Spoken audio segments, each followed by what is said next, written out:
This conference will now be recorded. All right, good morning, everybody, and welcome to the July 14th, 2022 edition of the Iowa 911 Communications Council. I'd like to welcome everybody. Since we have people here and abroad, we'll just forego the roll call. The introductions, but if I could ask Kara Soils to please do the roll call for us. Sure.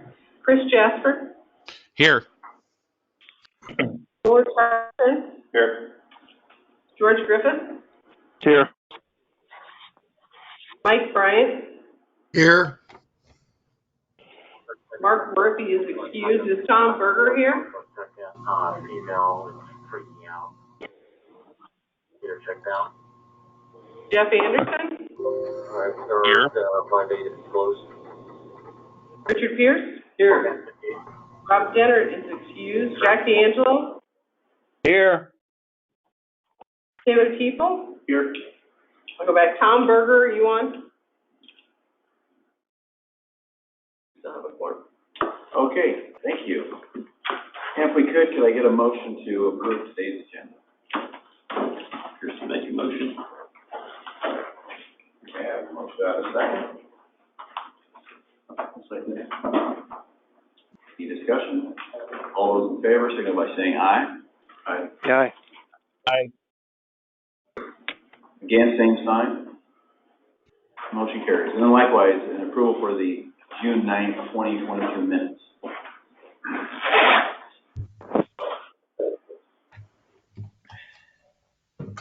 Jasper will motion. All right. And have a Griffith, second. You? Any discussion? All those in favor, signal by saying aye. Aye. Aye. Aye. Again, same sign. Motion carries. Blake, do you have an update for us?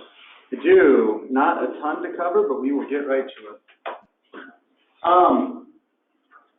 Just as a kind of follow-up, last meeting I had mentioned that we had scheduled 2 webinars, kind of the fiscal year transition. Those were well attended. Those were held last week. Over the 2 days, 80 participants attended those 2 webinars. Those are both posted on our internal shared space, so you can watch them if you did not get a chance to view them originally. A lot of information was discussed there. So recap some of it here, but most of it we'll ask you if you didn't get a chance to watch it to go take a look. We did announce that the next version of the PSAP leadership training will be September 14th. That was the 6 or 7 hour training that we developed really for local 911 coordinators, maybe local 911 service board members, lead dispatchers, whoever kind of needs that 911 PSAP leadership training. That is on the HSCMD training schedule that you need to register for. So again, that'll be September 14th. We are really close to being able to push out the new expenditure collection form with the associated instructions. If you remember, that stems from legislation this past session to greatly simplify that process and that form. So right now, we've cut that 8-page form down to 5 pages. Most of the, pretty much everything that you had to estimate will no longer appear there, and we combined a lot of the sections as well. So I sent that out just yesterday to the work group of local stakeholders and auditor's office. Kind of in its final version. Haven't heard any feedback yet, so again, we'll look to finalize that here in the next probably week or two. And then with this month's 911 council meeting just being a little later in the month, I kind of wanted to touch on the end of year payment process and how we kind of mechanically work through the transition of the fiscal year. So for those that aren't aware, we the telephone companies, the wireless carriers have till the 20th of the month following the end of the quarter to remit surcharge to us. So in this case, that's July 20th. We also have those 20 days to pay our bills. So Comtech, Geocom, cost recovery bills all get paid in those 20 days too. And that's when we kind of draw the line in the sand. We remit payment for the quarterly surcharge process. So you guys, the PSAPs can kind of expect their funding within that first week or so after the 20th of the end of the quarter. And then after all of that dust settles is when we kind of do the end of year payment amounts and get that out. So normally we get the end of year pass-through amounts out the beginning of August. So next month is when we'll do the financial presentation for the quarter. So for those expecting that today, it's actually next month, the way that the calendar falls and the way we mechanically do all those payment process. Any questions on that slide before I move on?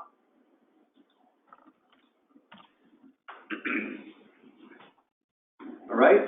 To cover the GIS grants, first to close out 2022, 3 additional counties met the benchmarks for the month of June for a total of 18,000.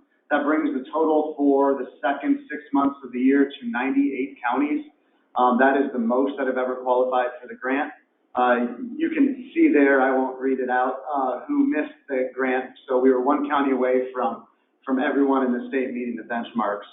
Just as a reminder, for 2023, the match rates remain the same. Really, the benchmarks remain the same. We're just asking to upload that data every quarter instead of every 6 months. So it's the same dollar amount. It'll just be rewarded after every 3 months for those that meet the benchmarks.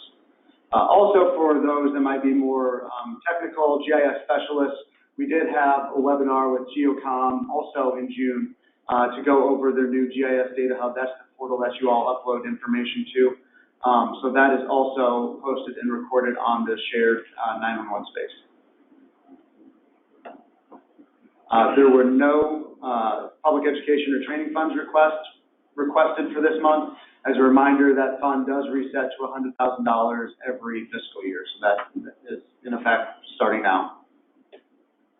And with that, I know Paul Guest, I saw him on the line. We announced last week that we have formally extended the shared services program for an additional up to 10 years. We sought and received all the approvals that were required for sole source procurement. So we went through that process and then went through the contracting process, and excited to announce the extension of that relationship that we have with Zetron for the shared services. Paul will get into it here in a little bit, kind of the ins and outs of it, but really the program is going to be structured basically the same way, with the call handling being the driving force behind the program, and then other options available for those interested in the call handling product. So with that, Paul, if you want to go ahead and I'll click the slides for you. Thank you very much, Blake. And I'd like to thank the state and all of the PSAPs for the opportunity to continue to serve the Next Generation 911 Shared Services Program. This is slightly outdated service status map that Lynn will provide the updated one. We've had some activity since we generated these slides for the presentations last week. Next slide, please, Blake. As Blake mentioned, we entered into the new contract effective at the beginning of the month. It is absolutely based on the existing contract that we were exiting with the same subcontractor partner ecosystem. So the faces are the same, the partners are the same, delivering the same services to the PSAPs on shared services. And just a reminder that all of the PSAPs have redundant links. So there's a link through the ICN network, and then a link through the FirstNet backup link. So you have a dual redundant link back to the dual redundant hosts. Next slide, please, Blake. So just want to go through a few of the highlighted differences between the old way and the new contract. New PSAPs are onboarding for a period of 5 years. Before it was 3 years. The PSAPs also get to enjoy fixed pricing, both from the state perspective and from the PSAP perspective. And we are going to prorate them to the next July 1st, just to align them up to the fiscal year within the state. PSAPs that want to renew will use the same process as before. So long before the expiry date of the current contract comes up, you'll have an opportunity to review and approve the attachment 7 and 8 process. Again, like new PSAPs, they'll be for 5-year terms. We'll prorate and align all of the contracts up to that July 1st date. PSAPs that are at a 5-year window get a complete refresh of all PSAP equipment. And again, they enjoy fixed pricing for 5 years for options and the rest. So if someone signed on today or someone signs on in 3 years, they're going to be paying the same amounts, and will protect you against the inflation curve that's coming up. Next slide, please, Blake.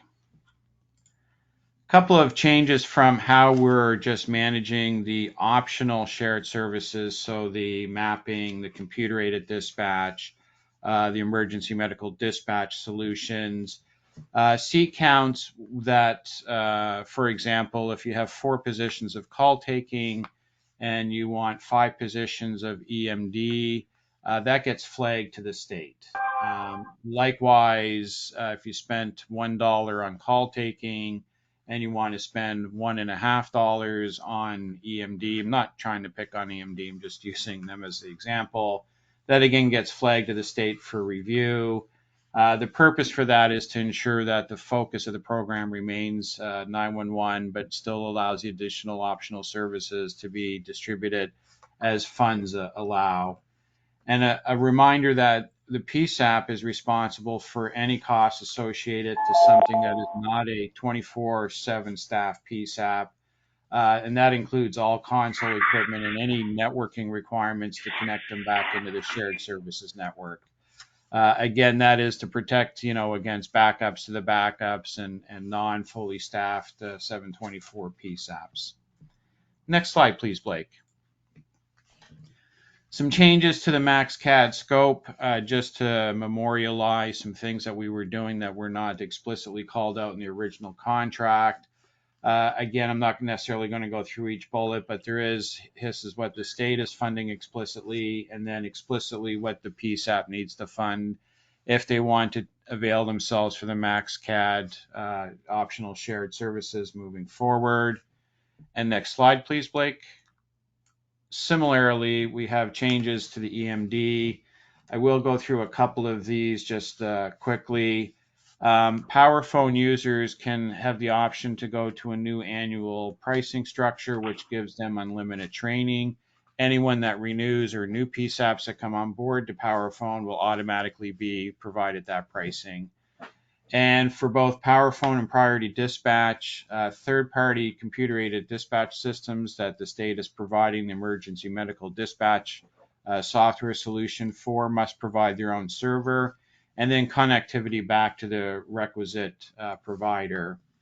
On Priority Dispatch, if you already have an existing third-party CAD with an existing contract in place for Priority Dispatch, the state is not going to fund a shift to cover the reinstallation of the core software just because that's not required. And the state, again, is responsible for the annual. So it doesn't make sense that the state fund a replacement of something that's already in place.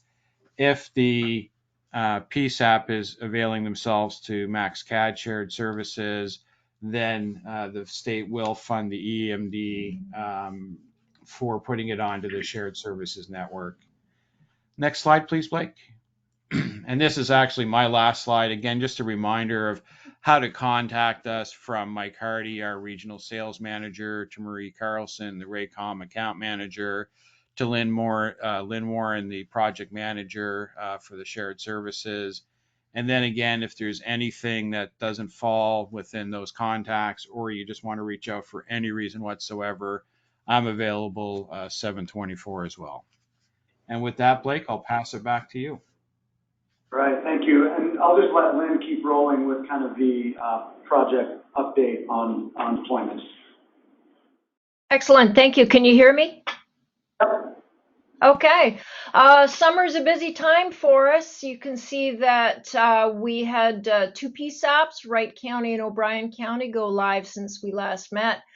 And we've got 3 coming up in July, Clayton, Marshall, and Warren. We are also actively working on the 7 SCI PSAPs. You can see them listed there. They are all going to be going live over the rest of the summer. So a really busy time for us. Next slide, please. And this is the updated slide where we're at. We actually had quite a few sign up. I should have listed them there. Since we last talked, we have had Iowa Falls, Carroll County, Mills County, and Lecom all sign up and are all shown as yellow there. Next slide, please.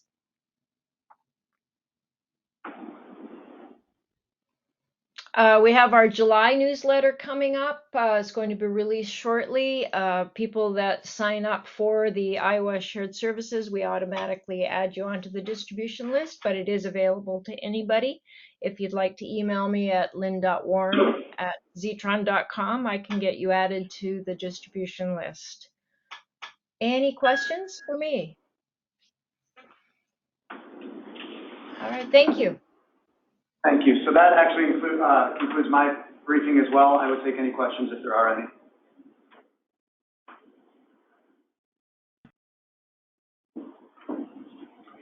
Okay, thank you, Blake. As you mentioned, we do not have any training fund requests. Do we have any technical advisories?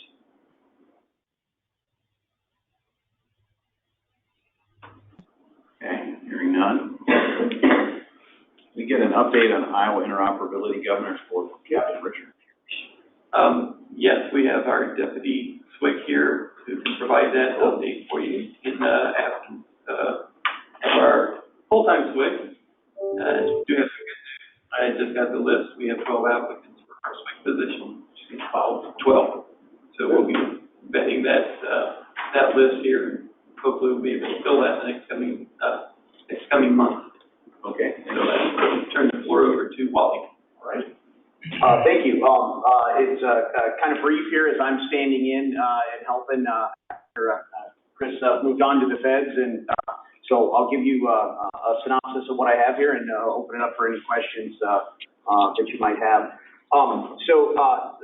Big note was the ISIX board last month did adopt the new encryption standard, so that is out. It is published on the website. And the technology committee is working on the programming guide that follows that policy. And I've seen a couple of drafts of it, so my expectation is that's going to become available within the next 30 days. The West SDR trailer was deployed to Clinton County since that 2020 August 10th, 2020 derecho. It ended up heading out that way after the derecho, and it basically spent the next year and a half in place there, serving as an ISIC site for their while their build out was occurring. That has been again covered. It's in Storm Lake. It's getting a full preventative maintenance sweep, and I believe the air conditioning unit needed replacement as well. That's all in prep for RAGBRAI, and I believe about 2 weeks or so is going to be heading across Iowa. And so the West SDR and the DPS Mobile Command will be kind of playing hopscotch across that path to provide radio coverage. We just crossed the 29,000 mark for unit IDs that are active on the ISIX network. Expecting to go over 30 before the end of the year. In terms of sites, we've had a couple of major damage that's occurred due to weather. The good news is the Lucas that took the direct tornado hit is the dishes were replaced this week, and there is one diversity pathway that still has to be optimized. They found possibly some bent or damaged mounting hardware, but basically we're at about 90-95% on that site. 2.5 weeks ago now, in Jones County, the Jones County site took a direct lightning hit somewhere between 5:15 and 5:30 in the morning, kind of a standard thunderstorm, and it caused major damage to almost every component in the shelter, to the point of even card cages and backplanes. So that site has been offline for up until, I believe it came back on yesterday. They had procured the parts. minimum parts in order to get it back online. It is not at full redundancy on the microwave paths. Of course, we're all experiencing the supply chain interruptions and when with this lightning incident, it's definitely going to change. It's definitely going to change.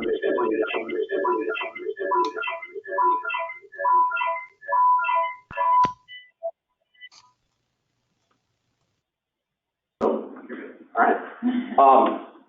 It's going to change what we stock for spare parts, and it's one of those things to we're all subject to the lightning, and it again reinforces how proper grounding is essential. And even with that, it's we can be surprised. So Jones is back online, but not at 100% yet. So more to come on that. Had 2 additional users that joined ISIX last month, the 8th Judicial District at a level 2 and the Metro Waste Authority at level 2. Other than that, that's all I have for you, unless there's any questions. Okay, thank you. Thank you, Mr. Chair. Okay, next, update from U.S. Department of Homeland Security, Cybersecurity and Infrastructure Security Agency, Chris Myers. Thank you, Mr. Chair. I'm a little bit closer to a microphone. So good morning. Thank you for the time this morning. Chris Myers, I am the new ECC for Region 7, covering Iowa, Nebraska, Kansas, Missouri. I have an update for you today. First, I'll kind of talk about some things that have been in the news recently that you may have seen or read about. One is cybersecurity insurance. There have been numerous well-publicized attacks against commercial, governmental, and public safety agencies. There are some groups out there that offer cybersecurity insurance to cover breaches such as those. This type of insurance, again, has been in the news a lot recently, so if you have one of those policies for your agency, based on those news articles, it may be a good idea to review that policy and see exactly what's in it. It's maybe 15, 20 minutes of work that could really help you out if something bad ever does happen. There is a current threat that's out there. There has been a new joint cybersecurity advisory published because of that. It is entitled North Korean State-Sponsored Actors Use Maui Ransomware to Target Healthcare and Public Sector. That covers tasks, tactics, techniques, and procedures that the North Korean state-sponsored actors are using, and also indicators of compromise. So that is out there for your viewing. That comes from CISA,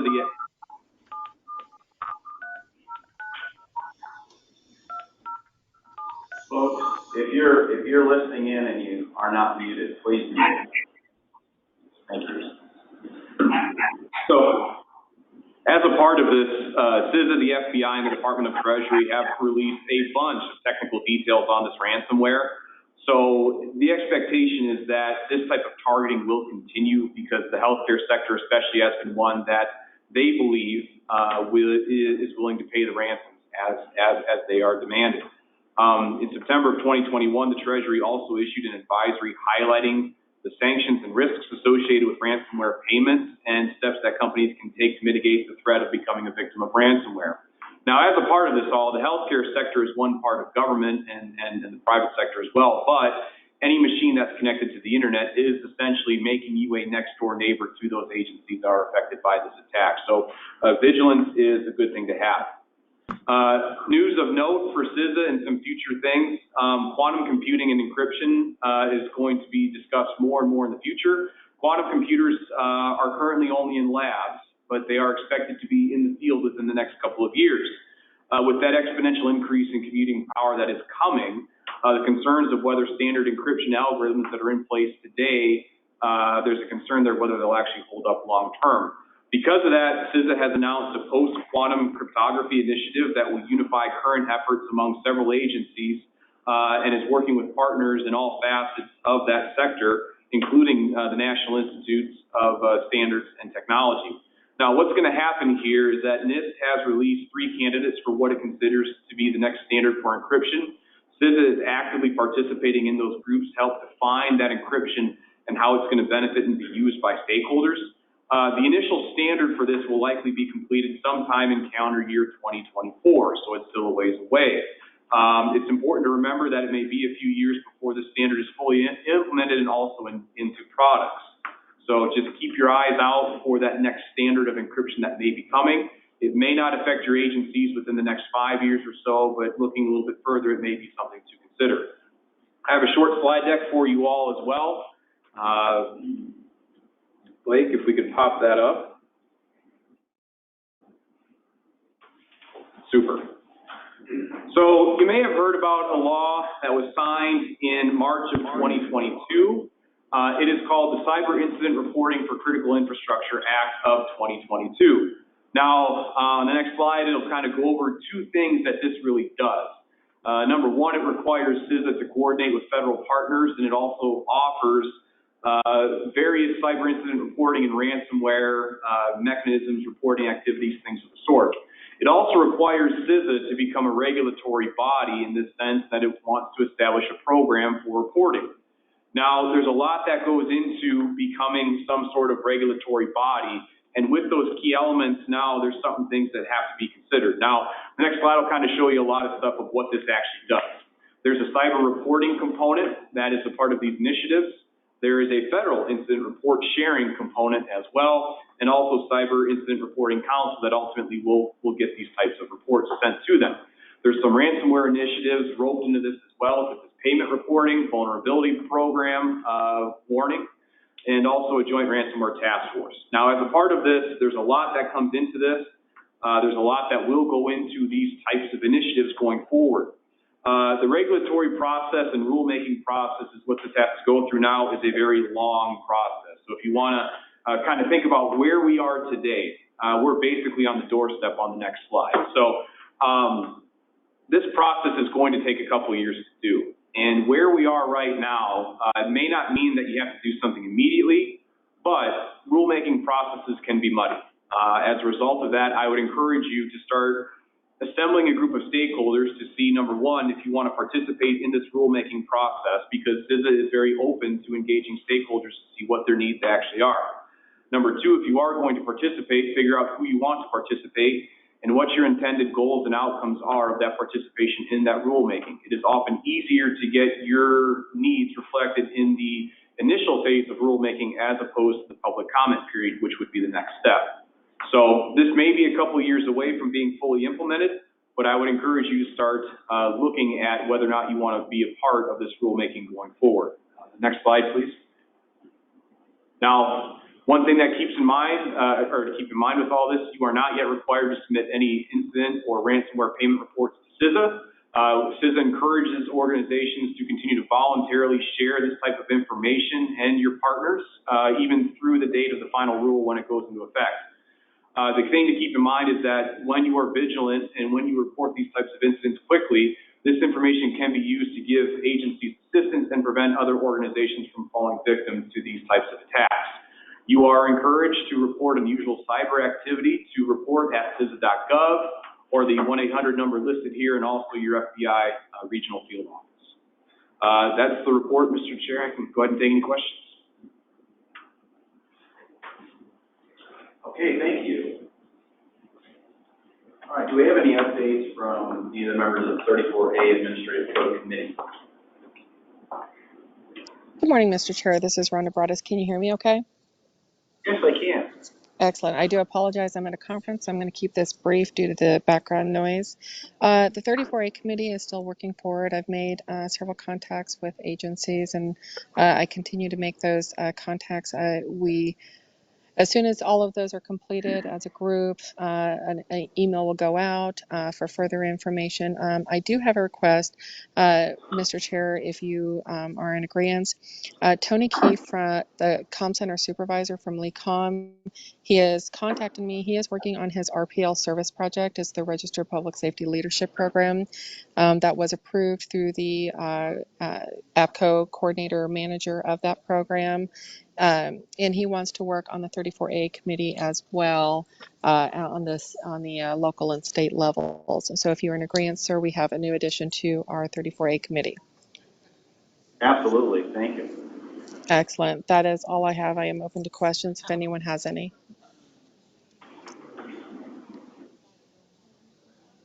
Okay, thank you, Mr. Chair. we have any reports for the baseline knowledge for 911 Communications Professionals Committee? Thank you, Mr. Chair. I don't have any updates for that one as of yet. I have had a couple of people reach out to me, so I'm gathering information, and then as soon as that's done, I'll be putting it together a committee and asking those previous committee members if they'd like to take part in that as well. So if anyone is interested, please reach out to me via email, and I will put you on that list. And that is all I have, Mr. Chair. Okay, thank you very much. All right, do we have any legislative issues needed to be discussed? And do we have any information sharing by council members? I could probably provide a update on the emergency school radio project if the board's interested. Absolutely. We've been working extensively with Motorola and Harris in regards to the radio project, and we had a meeting here yesterday at DPS with the executive officer and the new bureau chief that's in charge of what we're calling the GSSB, the Governor's School Safety Bureau, and they're ramping that all up and getting the personnel hired to fill out that bureau. It's still going to be about a month or two, well, probably about 2 months before they can get those personnel in those positions. In the meantime, we're going to be working. Our bureau is going to be working to get the radios orders out to everybody. Now, we have developed a language that would go into the request for quote that has been sent out by SAS Purchasing, and we've ensured that this radio would be a multi-banded P25 radio. And it will be compatible with all systems that are out there, all system platforms in Iowa, whether you are on a Sarah network, IFIX, if you have a VHF county. This radio, it was been designed so you can adapt it to whatever system you would like. And we're going to be putting together an email for the Department of Corrections to push out to their 1,520 schools in Iowa.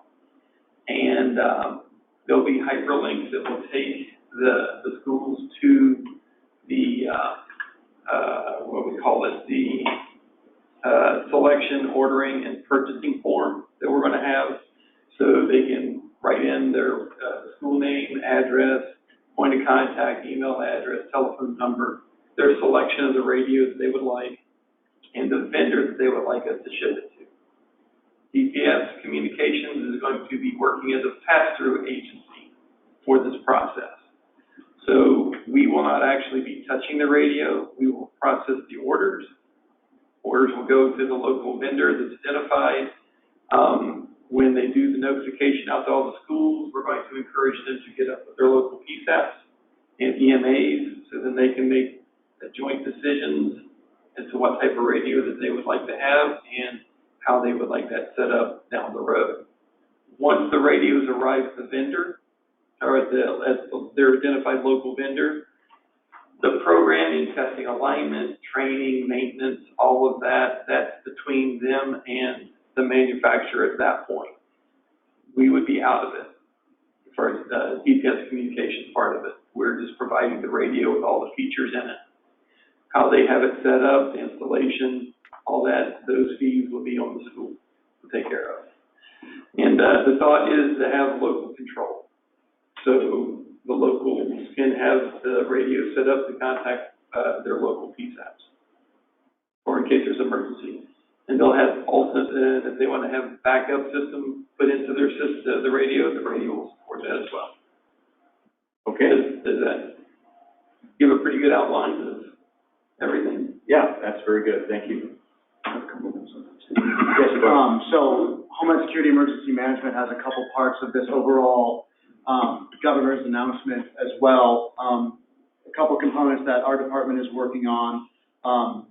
Normally we have a vulnerability assessment team and program that can go into businesses, companies, what have you, and do vulnerability assessments. So ramping that up and doing that at all of the schools in the state is kind of under our purview of our, department. Another thing that we're working on is a pass-through grant entity for schools interested in, bolstering their security posture as well. So we'll be offering those, grants out to the schools.